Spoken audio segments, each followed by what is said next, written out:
Hey guys, welcome back to Tactical Pontoon. We are in the Trigger Cave and we are going to be talking about, you guessed it, more triggers. Now, if you hear some interesting noise in the background, that would be Gaston, the tactical stray, chewing on multiple things, either his bone or other odds and ends, for the most part staying out of trouble. And if you don't know who Gaston the Tactical Stray is, I recommend checking out my Instagram because that's really where you're going to find the most up-to-date information, whether it be on deals, sales, coupon codes, new products, giveaways, or some really amazing builds that I have been a part of that I get a chance to share. So the link is down below. If you're into Instagram or up-to-date information, check me out there. So, that being said, we're here to talk about triggers tonight.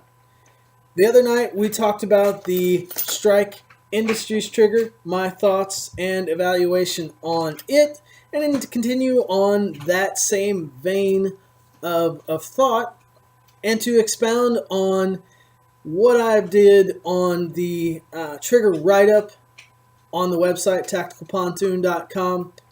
I went over about 6 or 7 different aftermarket shoes. This is just kind of a follow-up video to compare 4, some popular, some not quite so popular, some expensive, some not quite so expensive options that are out there. We're going to start out and look at perhaps what I consider the most popular option when it comes to Glock triggers. And this was sent to me by my really good friend, Ron, who I think holds the records for the most tactical pontoon triggers. So, this is an Agency Arms trigger shoe. If you don't know this trigger shoe by now, you probably have not been around Glocks for very long, but it's the Agency Arms. Like I said, probably the most popular. I see them all the time, and with good reason. It's a good trigger shoe. It really is. Their trigger bar, they do some funky things. I'm really not a fan of the entire system itself, but when it comes to the trigger shoe, I think it's an excellent design, and they offer it in a couple different colors. They also normally do some special editions with like flame anodizing, titanium, and the like. So, what makes it special?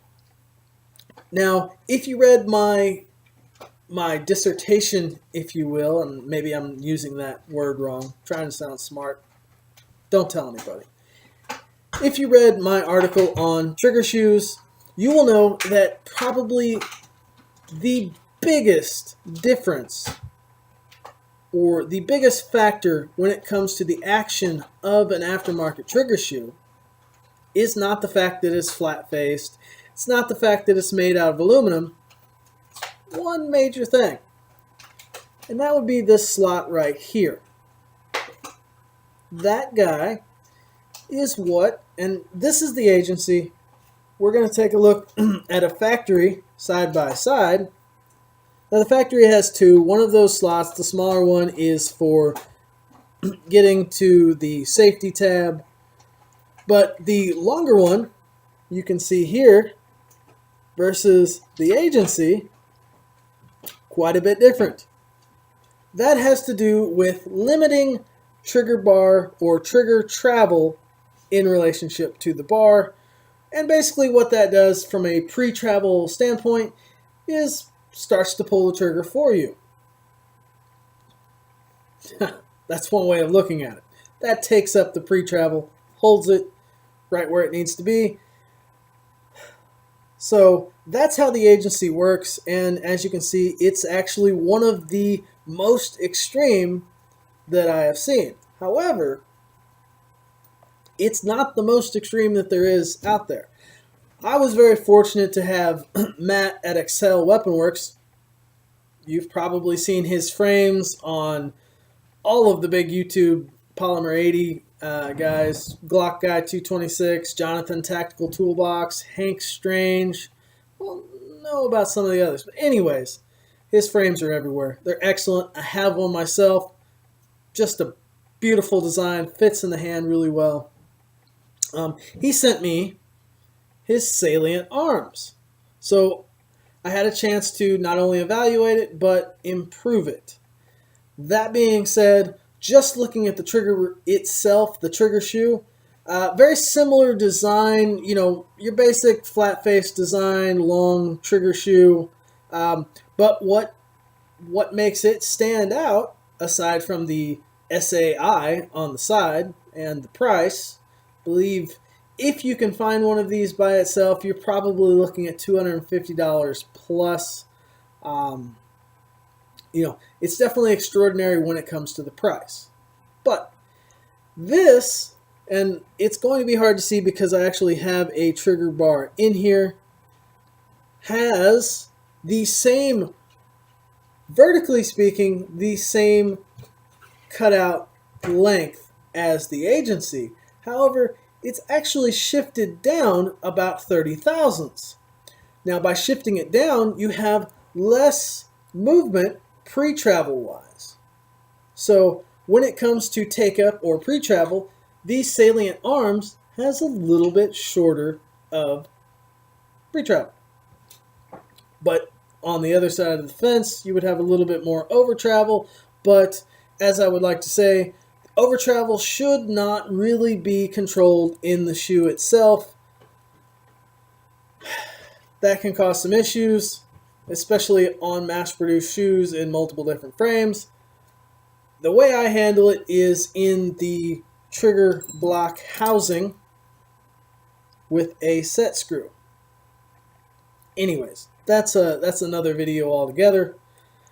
But the salient arms has a little bit less pre-travel, but it also has a little bit larger price and a little bit harder to find. Now, on another side of the spectrum, price-wise, we're talking about, we have the Steel City Arsenal. Now, measuring it, it has 30 thousandths less. Hey, there he is. There's Gaston. Doesn't have his vest on because it's almost time for bed. Has 30 thousandths less pre-travel than the agency arms.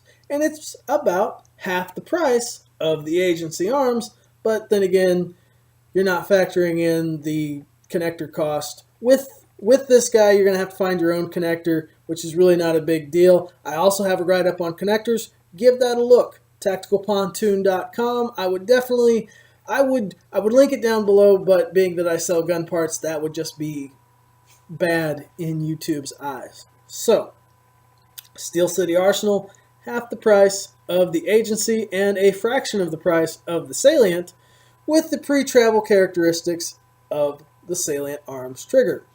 Also flat-faced, also a relatively long trigger shoe. Really is a nice trigger. I'll probably get farther into it in depth on another video or write-up, but look forward to these guys actually being offered as an option in the Elite Marksman setup. So, if that says anything about the Steel City Arsenal, it's a good trigger shoe. Next up, and lastly, but definitely not least, is my favorite trigger shoe. And if you know anything about me or know anything about my trigger systems, you can probably guess what that is. That would be the Ranger Proof Swag Long Ranger. This guy right here is, at this point, what I consider the holy grail of Glock triggers, in my humble opinion, of course. The detailing is there. The availability of colors is definitely there, but that's really not what I'm here to talk about. When it comes to pre-travel reduction, the agency is right there at the wall. However, a little bit closer to that wall is the Ranger Proof Swag.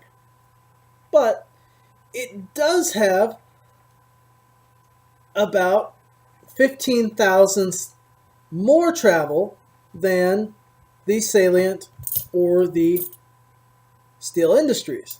Now that is not exactly a bad thing when it comes to safety,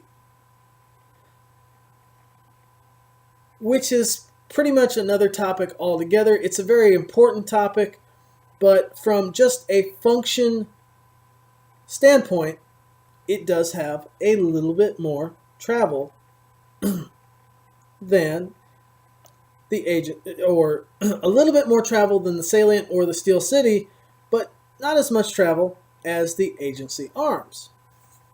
And just the trigger shoe alone is about half the price of an agency arms setup. So when it comes to price versus performance, it's hard to beat the Ranger Proof swag, and that's one of the main reasons why I use it in the Elite Marksman setup. So not only can I get it in quite a few colors, the action is there, the reliability is there, and I mean, if you look at just the detailing of this trigger, it is a looker. It really is. This one is going in my Nomad Defense gun. Originally, I was going to do this vivid blue with a silver safety blade, but when I decided to go with the titanium nitrided barrel, well, obviously, I had to match. So this guy, this beautiful guy, is going in that. Rambled on for long enough, but that functionally is the difference between some of the higher end pre-travel, well, higher end except for the Steel City, definitely holds its own in that fight. And if all you're looking for is pre-travel reduction, Steel City's right there. I mean, anyways. So that's been another little episode of trigger knowledge from Tactical Pontoon. For more information, for more in-depth analysis, if you will, head over to Tactical Pontoon. That's it for tonight. Like, subscribe, comment, tell me what you do like, tell me what you don't like. If you've had any experience with any of these trigger shoes, leave me a comment. I want to know what your thoughts are. So, for tonight, that's been Tactical Pontoon. We'll catch you later.